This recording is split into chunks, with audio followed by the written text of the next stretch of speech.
Uy, ang saya-saya mo, Betsy, ha? Nakita na naman niya Princess Charming niya eh. Doon tayo sa banda doon sa may kanang table kasi andun si Tonton. Welcome to Savory. Table for 3? Here's the menu po. Ready na po ba kayo umorder? Pwedeng pakitawag si Tonton at gusto ko siya ang mag-serve sa amin. Hay galit yarn, kalma lang girl. Oh, Betsy, Yoli and Lina nandito pala kayo. Order na ba kayo? Ano bang masarap dito sa resto ninyo? Marami, anong gusto nyo? Ikaw anong i-recommend mo? Sige, akin ang order nyo. Masarap yung deep fried chicken namin dito, lalo na yung gravy sauce. Also yung saucy pancit canton din namin ang sarap partner sa chicken. O sige, yun yung orderin natin, Betsy. Masarap na. Gutom na ako eh. Hoy, Lina. Tonton, you always know how to make a girl smile. He's just being professional. I'll have the chicken.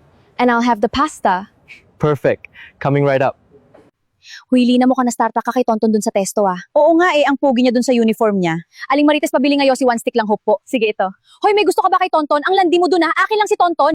Hoy, Betsy, wag ka masyadong malakas magsalita. Baka marinig tayo ni Evelyn. Eh ano naman, hayaan mo siya mga agaw yan eh. Betsy, tumigil ka nga. Bakit totoo naman? Sige, tapusin muna natin ito. Sinong gutom na? May dala akong fried chicken. Maghain na. Wow, ang bait naman ni tatay. Chicken na! Yehey! Mauna na kayo, bibili ako ng nilupak para baon natin mamayang reses. Sige Naomi, bilisan mo lang. Oo, para di tayo mahuli. Mga apo, bili na kayo ng nilupak.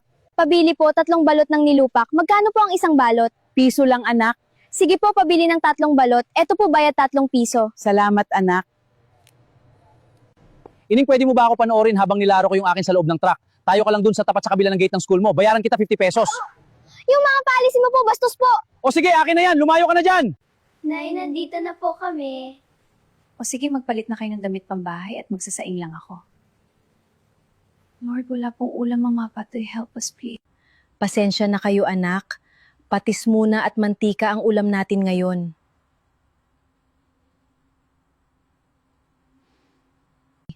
O sige, kain na tayo. Ay, naku, saan galing dyan? Wow, manok! Meow, meow, meow.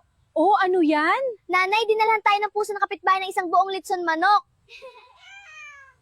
Grabe naman!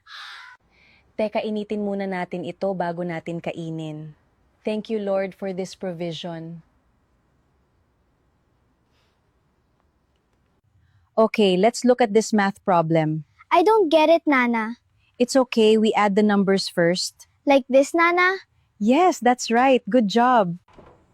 Nag-dinner na ba kayo? May dala akong pancit canton. Opo, tayo dinalan kami ni Muning yung puso dyan sa kabila ng isang buong litson manok. Wow. Kumusta na kayo mga anak? Okay lang po, Nay. Pwede ko bang basahin ang future niyang anak mo? Sige po. Itong anak mo giginhawang buhay pagtuntong niya na edad 40, makatulong na siya sa pamilya. Wow, Nay! Ito naman makakapag-abroad sa edad na 20 pataas. Makakatulong agad ito sa inyo. Alagaan mo silang mabuti. Nay, sino po yon?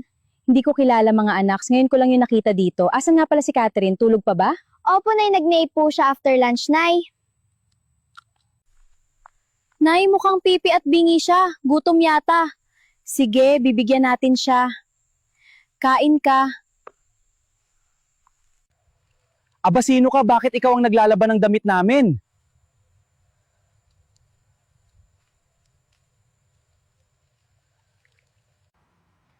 Sino yung naglalaba sa labas? Tinulungan ko lang yun kanina kasi nagugutom pipi at bingi siya. Nagpresentang siya na maglalaba basta patuloyin lang natin siya for a while daw.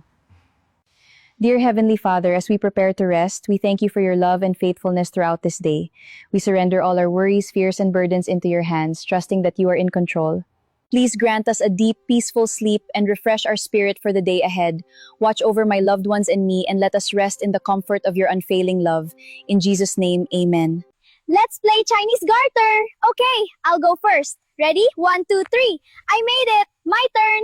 Let's go higher. To the shoulders now. We did it. I will aim first, then Laura, next is Melissa, then AIDS last. Okay. Yay! Yay! Ate Naomi, Ate Laura, tawag kayo ni nanay. Mag-ari na ng gabi daw uwi na, padating na daw si tatay. Okay, papunta na. Hintay Ate Naomi, saglit lang. Melissa, halika na, uwi na tayo. Opo, Nay. Oy, Aides, ikaw din, halika na, uwi na din tayo. Ay, naku, kaya ko lang maiwan mag-isa dito. Aling Marites ang cooking ka nga po. Sino ba yung bansot na babae doon kina Tonton, Aling Marites? ay si Lloyd ay yung pipi at bingi daw nakikituloy sa kanila pansamantala. Palaboy-laboy daw, walang matuluyan kaya tinutulungan nila Bilhan. Aling Marites, pabili po ng Argentina corned beef 2 lata at saka 1 sibuyas at 3 itlog. Hi, Tonton, magsanmig muna tayo saglit. Ay hindi na hinintay ako ni na Eve at mga bata pang ulam namin ito eh. Him suplado!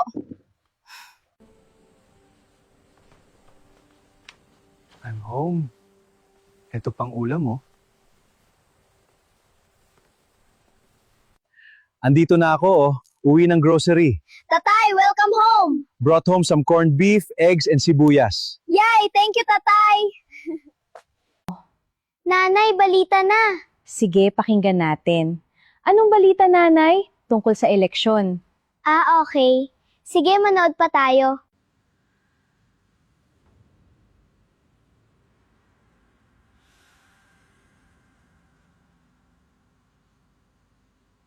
The devil is afraid in a believer who knows who they are in Christ Jesus.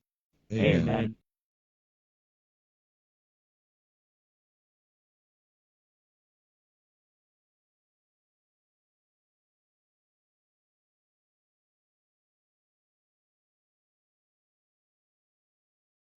Power number 1, you have authority in the name of Jesus. Power number 2, the Holy Spirit lives inside you. Power number 3, you have the sword of the Spirit, the scripture. Power number 4, you have direct access to the Father in heaven. Finally, power number 5, you don't fight for victory, you fight from victory. Tandaan, prayer is not our last option. It's one of our greatest spiritual weapons. Kayoli, let's read your fortune with these tarot cards. Sige. Nakakapangilabot naman dito, parang may mga matang nakatingin sa atin. Guni-guni mo lang yun, Lina. Yoli, sabi dito sa cards, may babae daw asawa mong si June. Yung babae ay 23 years old at nagtatrabaho sa resto bar na laging pinupuntahan ng asawa mo at mga kaibigan niya sa work. Mag-ayos ka kasi yung babae ay sexy at laging mabango at may makeup. Hala, Yoli, tama pala yung hinala mo kay June nung gabing umuwi siya ng lasing at amoy female perfume ka mo. So ano nagagawin mo? Walang yaka, June! Lintek lang, walang gante! Hayop talaga! Putik na yan! Ako ang bahala, Fred. May ibibigay ako sa yung potion na ihahalo mo sa kape ni June tuwing umaga bago siya pumasok sa work niya. Tingnan mo't mawalan siya ng gana dun sa girl na yun. Tapos may ilalagay ako sa tiyan ng girl na tuwing magsasalita siya amoy imburnal. Eto yung potion, Yoli. O ikaw naman, Lina, gusto mo din bang marid ka ng tarot cards? Pwede din bang marid yan kahit patay na yung tao? Ay, mas mabisa yung Ouija board dyan, yan gamitin natin. Teka, kuha lang ako ng glass. Sinong gusto mo tawagin natin, Lina? Yung nanay ko, si Maria Cruz. Kayo din ilagay niyo yung index finger ninyo kagaya ng sa akin.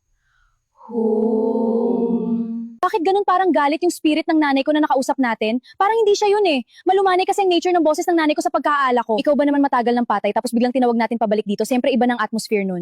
Turn ko naman ha. Buksan ninyo yung booklet sa page 13 at sabay-sabay nating basahin yung Latin incantation na nakasulat doon. Cantationem hanc recitemus.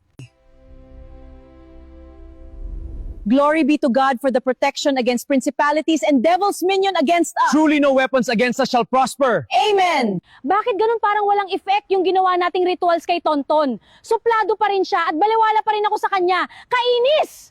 Oo nga, Betsy. Nakakainis talaga.